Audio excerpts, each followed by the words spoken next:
And we back like we never left. I'm LiveZone. This is Lhska. What up, what We up? got another off the ropes for you here today. We're going to be talking about the king and the queen of the ring, as well as some new things coming on to our show that are going to be staying for the future. Lhska, I'll give it off to you. What we got for the king and queen of the ring? So, obviously, King of the Ring, Sir Gunther himself, that is the King of the Ring. I personally feel like I saw him having that positioning since early on. I think that he makes a perfect king. I think that promoting him as such is also pretty dope. And I think that Nia Jax deserves to be not necessarily the queen of the ring, but I think that she deserves to have a good heel character. And I think that giving her the queen of the ring doesn't necessarily do that, because I feel like King Booker was a heel when he first got his king of the ring. And he was amazing king. I thought King Booker did a great job. I think that making everybody bow down to Nia Jax is good because everyone's beaten her. You know what I mean? So like, it looks in her mindset that she's like, I'm the best now. You have to stand up to me. You have to like listen to me. I'm the queen. But I think that Lyra deserved her chance. I thought it was weird to push somebody like that and have them come up short. Obviously, in the future, she's going to do something crazy. And we know that that's WWE, but I thought Lyra had super dope in-ring gear also that night. I thought she did. She looked great. I thought that she kind of carried the match too. So that's why I thought it was weird that Nia Jax ended up on top, because she didn't. I have no hate towards Nia Jax. I actually think Nia Jax gets a little too much hate. I think that she can wrestle. She's discredited because she plays her role really well. She didn't gain weight to be fat. She gained the weight so she could be that character better. So it's like, she really cares about wrestling. She loves wrestling. I just think that it wasn't the right choice. All right, so with me, I'm gonna start by saying I think the Queen of the Ring was better than the King of the Ring match for the finals. The Queen of the Ring, I think the right person won. I like what they're doing with Lyra. Lyra is going to be a future stud for the WWE female superstars, the same as Tiffany Stratton. They're really pushing these young characters up, and I think that they're doing a great job with building the young talent for the females. But I think Nia Jax was the clear winner from the get-go.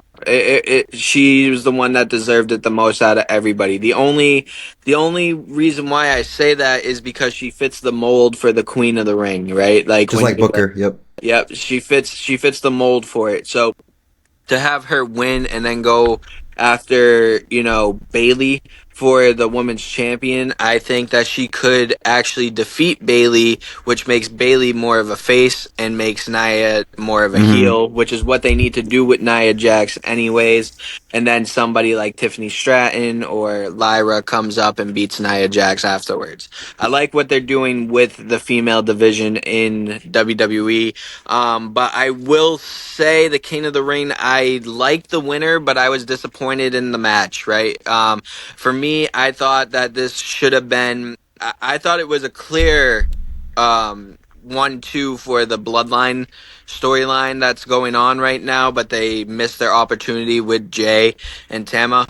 But Yeah. I don't know. I think that they're not pushing Jay Uso the right way because they're waiting. It's like they're just like holding it in everybody's face, being like, everybody's injured right now or nobody's ready to come back, so we're just gonna hold it here, instead of actually doing something with it to make it a story. You know what I mean? And Yep. that's what the Bloodline has been set on for the last 4 years, anyways, is the storyline. To see them not go with the storyline was kind of disappointing in my eyes. But The botched Gunther, pin. You saw that? Randy Orton's yeah, botched pin? What was that? yeah, yeah, yeah. I agree with you on that. That was crazy. But at the same time, I do like the winner. Gunther definitely deserved it if it wasn't going to be Jay Uso. And they're looking to the future with Gunther, and they're going to push him to the moon. I guarantee it, because everybody loves Gunther in the WWE locker room. And we're going to see a new generation unfold here with the likes of Gunther, Lyra, Hmm. Tiffany. Jay Uso is going to be part of it for a little bit, but it's just I liked what they did with the Queen of the Ring. Kind of disappointed with the King of the Ring, in my opinion. Yeah, I think that they're gonna keep the Gunther Randy Orton line going for a little bit because like it doesn't make any sense to me that he'd get pinned with his shoulders up and they'd even talk about it because like if it was an accident they would just be like it never happened. They would just act like it would never be acknowledged. But the fact that Triple H was like, I saw what everybody else saw, Randy did not have his shoulders down, that makes me think that they're gonna be like, we're gonna give you a rematch, he's gonna lose again. That's what they always do. And then they're going to be like, oh, it shows that Gunther is really the man. Because I just think it's weird that you can't convince me that someone who's been wrestling for 25 years accidentally kept their shoulders up. Yeah, like, you know what I mean? absolutely That not. doesn't make any sense to me. But besides that, I thought Gunther was amazing during that match. I thought Oh Gunther yeah, looked incredible. Like, Gun- as always, you could, Gunther, he's an amazing talent, and he whenever he gets into the ring, you know it's going to be a great match. The same way that you knew it was mhm. going to be a great match when Bret Hart was in the ring. That's why I said, like, you don't have to watch it. You could just act like you did and people would assume you watched it. Yeah, Because he's that good. yeah, he's probably when it's all said and done, and the Bloodline story is all set and out of the way. I think honestly, you're going to be looking at Cody Rhodes and Gunther as your two main guys in WWE. I Hmm. really, I really don't see it being anybody else other than Gunther at this point. But that leads me into my next conversation that I want to have here with you. There's a lot more heels right now than there are baby faces. Lhska, I'm gonna let you get into that a little bit because Hmm. you know a lot more about that than I do. So tell me what you got. Tell me what you've been looking through. Um, this isn't even necessarily from like research or anything. This is just from being a fan and watching. I've noticed that the amount of people that are heels in modern day wrestling is a large group of people. So you go back into like the 80s, you have Rick Rude. He's one of the main heels. He was really the guy that they were like, you're the heel. Make sure the crowd hates you. If they hate anybody else in the building, they hate you. So like you saw Rick Rude, you knew that he was going to be a heel. You knew that he wasn't really going to have a baby face. I'm not talking about the heels where they turn into baby faces. I'm talking about the people who are lifelong heels and it's like surprising. So somebody like Nia Jax, always a heel. To the point where you're like, that's weird. Liv Morgan turned into a heel and she's doing heel work to the point where you're like, are they ever going to make her a face again? Cause like she's being a really, really good heel. Somebody like Dominic Mysterio. He doesn't need to be a face ever again. He could get that hate for the rest of his career and he'd be successful. You don't see a lot of wrestling shows where they have multiple name brand people who can get garnish hate the way the WWE superstars can. And that's the point of it is the fans are supposed to hate you. You're supposed to be such a good heel turn that they hate you. And then you tell such a good story that when you become a babyface again, they feel bad for you and they want to support you. And I think that somebody like Dom can really do that. Rick Rude really did that. And I think that today in modern day era, it's one of the few times where you can see anybody could be a face, anybody could be a heel, but only a very select few of people can be a talented heel that garnishes actual hate. So the thing is you remember Jeff Hardy's heel turn against, not Matt Hardy when he was against Rob Van Dam in Yes, like 2003? The crowd would cheer for him when he came running out and screwed Van Dam with a chair. That doesn't make any sense. He's just too loved. The crowd was genuinely booing Dominic. They did not want Morgan to win. They wanted her to win literally a month ago. Now they don't like her. That's good heel work. I wanted her to win. Me too. Me too. I love me some Liv Morgan. Yeah, Dom's a lucky man, bro. me and Dom got to fight because of that. Dom's But a lucky man, bro. But that's kind of, I just wanted to talk about it that I find it very interesting that they're heavy focused on the heel stories right now. People like Roman Reigns, Solo Sikoa, like there's not really a face turn for Solo Sikoa anywhere in the future. I have a feeling that when Roman returns, he's not going to be as big as a heel, but I don't think he's going to be a baby face. I just don't think he's going to be, I think he's going to try to get the crowd to feel for him, but I still think he's going to be a heel and like the leader of whatever he wants to do. So that's what's cool. I really, think he's found his position. really, that's Hmm. that's different because a lot of people are expecting Roman to come back and reform the original bloodline to go against the Hmm. new bloodline. I Um, no, I think that's gonna happen. I do think that's gonna happen. But I so think he's that going to The be a Rock, face. I think that The Rock turns on Roman. I don't think Roman turns on anybody. That's what I'm saying. Is I think that Roman thinks that he can create everybody and unite everybody, and The Rock is like, I want to beat you, Roman. Like I don't care about anything. I don't care about the title. None of that. I want to beat you, Roman. And apparently, right now, Rock versus Cody is what's being pushed for 2025 WrestleMania. And I'm like, I get it. I will say that when Cody and The Rock did work together, they did amazing work. Like their backstage stuff, their promo work. I give them all that credit. Cody earned it. Yeah, I definitely agree there, but I do think that The Rock should be going after Roman Reigns, Mm-hmm. for the head of the table, so to speak, because at the end of the day, he kind of literally gave it to him. He said I acknowledge you as my tribal chief, right? So Mm-hmm. like I just think if The Rock wants to be as successful as he once was, then he has to go against Roman. Mm-hmm. He There's has to definitely some tension between The Rock and Roman. There's 110 definitely a little bit of tension. 100. Um, that's kind of all I have for heels. I just wanted to talk about the fact that there's been really good heel work because as a wrestling fan, I love heels. I think heels are what makes wrestling wrestling. So I love to see good heel work. But I know you said you had something that you wanted to kind of bring up in here to introduce to the people. Yeah, so before I do that, I do want to talk a little bit more about the heel thing. I want to know who are your top 3 heels right now in WWE? All right, top three. I gotta have Gunther because he's at the top. He's one of the best heels in the game. Nia Jax. They hate her. They can't stand her. If you didn't say her, it's because you don't like her wrestling. Like she's hated. That's what a heel is. And now I got a two-way tie for third, but I think I probably got to give Rhea her heel work over Dom just because she's an absolute heel. The crowd loves her, but like from her promos to the way she acts, she can't help that she's sexy. You know what I mean? That's why the crowd enjoys her. She can't help that. There's nothing she can do about that. If she wasn't the most attractive person on the damn planet, she would be hated by the whole crowd. You know what I'm saying? But her versus Nia Jax, the heel versus heel match, there was no face of that match. The crowd made Rhea Ripley the face of that match. And I thought that was interesting because I was like, you could tell the dilemma that the WWE had where they were kind of like, Rhea is supposed to be a heel, but she's kind of a face. So like now that I'm bringing that out, I think that I actually am going to take Dom over her just because Dom is genuinely hated. But Rhea is supposed to be a heel. Like she's one, there's no such thing as like gothic, like emo babyface. Like I know Jeff Hardy did it, but like he didn't have that gothic look that she really had, in my opinion. All right. So I'd probably take Dom, Nia Jax, and Gunther. Yeah. All right, I'm going to take obviously Gunther. Mm-hmm. I think he is the best heel in WWE right now because Roman Reigns is gone. I will say that if Roman Reigns was not gone, it would be Roman number one, Mm-hmm. 1,010% of the time. But without Roman being there, for me, it's Gunther at number 1. Number 2, I'm gonna have to say Nia Jax as well. But number 3, and I'm surprised you didn't say this, is Logan Paul.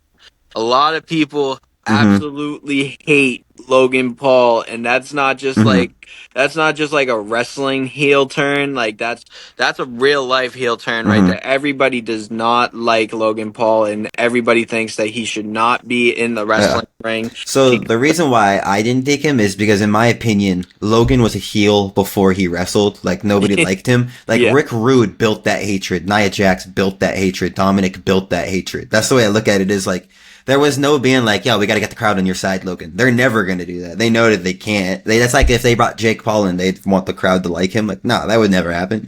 yeah, exactly. That's the reason why I put it out there is because he's not just a heel in wrestling; he's a Mm-hmm. heel in real Yeah, yeah, life. yeah, yeah. Nobody Logan likes him. Paul is 100 times the athlete his brother is, though, and I'll always say One that. thousand ten Oh percent. my God, The Logan Paul, athleticism, that 360 shot of that. Oh, that was amazing. That and I appreciate Logan Paul on so many levels just from the fact that he's bringing things into wrestling that you haven't seen. He's exposing wrestling to thousands of millions and millions of people. I appreciate that no matter what. I appreciate the work that he's putting in. Like, it's easy for somebody like Bad Bunny to come in and do some shit because he's tiny and like people will be like, oh, that looks like it hurts. Logan Paul is in genuine wrestling shape, jumping through tables, throwing people through the announce table. Respect. Like, respect for that. 100%. I respect it. 1,010%.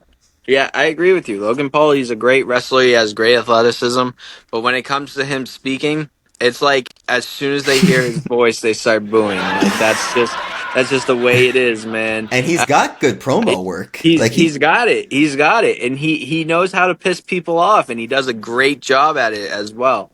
But it's just one of those mm-hmm. things that I have to look at Logan Paul, and I have to be like, I Yeah, don't. Yeah, that's a heel. You know what I the mean? So SmackDown after I think it was Mania. I watched it in a bar, and there was like 100 people in there, and he gave the ref the title, and he was like, "You're really the champion, man. I appreciate it." Then he walked away, and this dude who was next to me was like, "Oh, I cannot stand him," and I was like, "Yo, he's doing his work right, man. Like it's so funny." yeah, he does it the right way. He acts how a heel should act. Like Mm-hmm.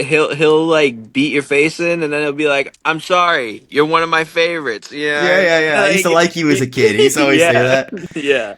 So I like what Logan Paul is doing on the heel side of things, and it's like a comedic heel thing that's not getting appreciated because it's Logan Paul. Yep. So I have to put him up there. Mm-hmm. But yeah, so running into the new thing that we got going on, we're gonna play a little game here with you guys. Hopefully, you guys can comment as well which ones you're And we'll going to play with put you in the where. comments. Yep, Real yep. shit.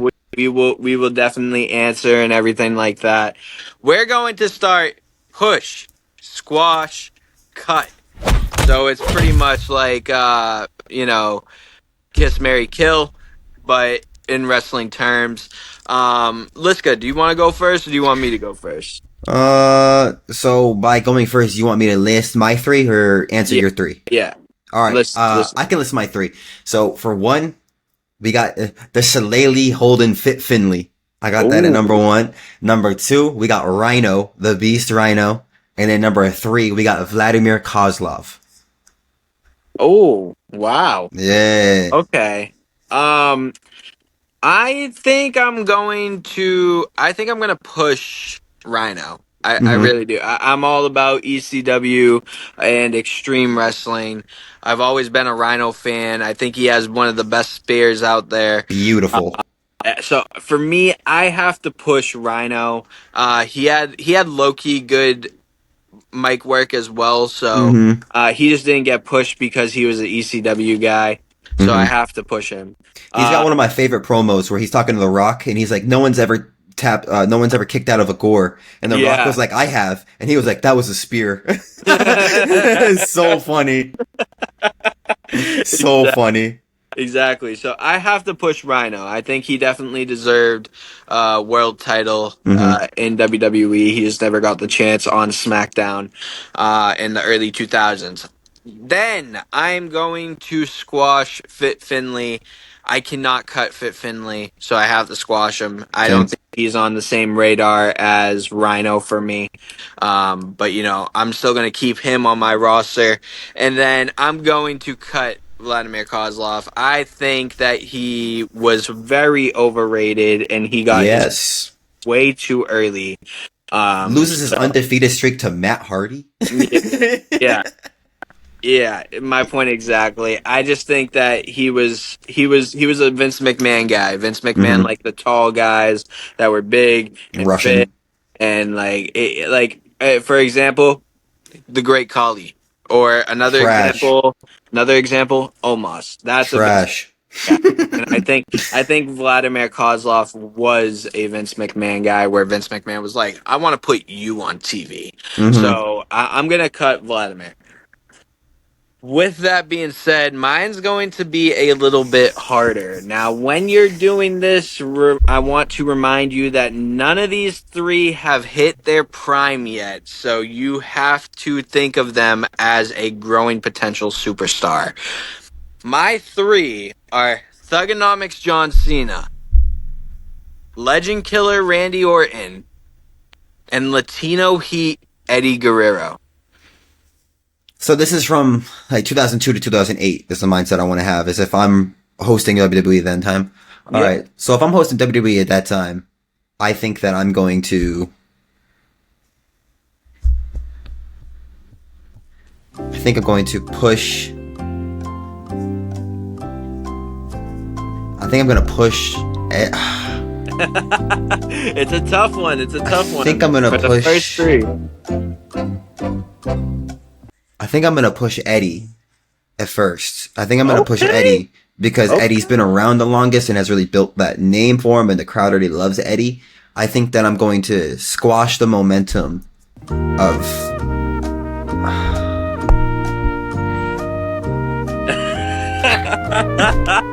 I feel like I'm gonna It's get a hated hard no matter what one. I say. I'm It's gonna a get hated hard on. one. I think I'm gonna squash the momentum of Randy Orton, and I think I'm going to cut the Thugonomics John Cena. Honestly. Wow. And I Wow. don't think That's that a hot has take. anything to do with anything. I think it's just the fact that the Thugonomics John Cena was loved, but the John Cena prior to that was not. And if it's my period from 2006 to 2002 to 2008, I know that John Cena's going to get cheers. He doesn't need to be the champion. They're going to think he's cool because he's rapping. I know that Randy Orton is one of my most talented wrestlers and that he's going to put on 5-star matches with my top tier wrestlers. And I know that Eddie Guerrero is the type of person who could have a championship for not a long time, but has really worked for his championship and the crowd will stand behind it. And he's got a lot of fellow wrestlers who support him. So it's kind of like a Cody Rhodes story in the terms of he has Ray, he's got Chavo, he's got Sabu, he's got like all these people who are around him. When I say it, I have no problem cutting Orton or cutting Guerrero and pushing Cena instead. Like I have like it doesn't matter. They're all correct in my opinion. Like, you got the right choice no matter what your choice is. What is your Yeah, choice? I'm just shocked because like you picked two heels to keep and you cut the face. I So love that was heels, bro. that was surprising to me to have that heel versus heel type of thing going on. With me, I think that when it comes to raw talent, I have to go. I have to go with Randy Orton. I'm pushing hmm Randy Orton all day. Legend Killer Randy Orton. He had the most potential that anybody has ever seen. And when I look at young talent and young studs, Randy Orton is the guy that I want to push. hmm So I'm going to push Randy Orton. I'm going to actually squash Thugonomics John Cena. And I'm going to cut Eddie Guerrero. I think Eddie Guerrero would have been fine regardless of where he was at. hmm Whether it be like a WCW, ECW, TNA, WWE. With the other two, they needed WWE for them to hmm work. I Right? personally do think that Eddie's a better wrestler than John Cena, like all times, 100, forever and always. 110%. If we were talking about all time Eddie, all time Cena, all time Orton, my answer would totally change. But hmm looking at the young talent that they were back then, Eddie didn't hit that level for me until he was Lie Cheat Steal Eddie and hmm not Latino Heat Eddie. Because Latino Heat Eddie was still with China, he was still working around the Yeah, WWE yeah, yeah. stuff. So for me, I'm going to cut Eddie. Thugonomics John Cena, he's great, but he wasn't the wrestler that Randy Orton was, and that's hmm the way I look at it. I agree, man. I'm all on the same page for you. Like I said, if anybody in the comments, if you got if you got 3 dudes who you're like, you'll be stumped, do it, go for it. Like I tried to go for like a more of, like I tried to pick 3 people that weren't necessarily large names because it's hard for you to be like, I don't know if I could make a champion out of any of these people. So I like, if you could think of 3 interesting people, please put it in the chat. We'll definitely have that conversation. Like I would love to have the conversation of like, who you got, like Rick Flair, like I want to bring like real names up into this thing. I want to like be stuck debating this. So, Yeah. if you guys think of anything, please put it down in the comments below. I would love to have this conversation. And this game will also be on the TCN social medias starting this week. This is a new thing going on, so we just want to see where it goes from there, and then we'll grow as we go on with it. hmm But with that being said, I do want to mention that MJF did return, so AEW might get a little bit better, but still will never be on the level of WWE, in my opinion. It was a great return. If you didn't see it, go check it out. It's going to mean a lot for AEW and their fans. But that's all I got for this hmm week. Lhska, what you got for me? Anything else? The only thing I got is you saw that Will Ospreay versus Swerve Strickland AEW. Way to book yourself into a damn corner. How is that a Forbidden Door match? That doesn't make any damn sense. You just Yep. booked yourself into a corner right there with that one. Will Ospreay, incredible. He's a poor man's Ricochet in my opinion. Sorry I said it. Ricochet is a better wrestler in my opinion. think I take that to the grave. I think that Ospreay is a liability and that he's going to kill somebody in the ring. But I think that Swerve Strickland, please make that return to WWE, buddy. I think that you could really, really make something happen. I know they cut you when you were young. They didn't give you a chance to ever get on TV. You deserve it, bro. Like, you built your name. You can compete with these people. You versus Trick Williams. That's a certified banger. I don't care, bro. Trick Williams would go hard. Yeah. You know, I agree. that's really all I have. Like, I try not, like, I'm not crazy about AEW, but I'm also very against the hate AEW gets, as I think AEW is a great thing for other wrestlers, because not everybody can make the WWE. And if you professionally wrestle, you deserve that platform, and you deserve to work for somebody who has WWE money.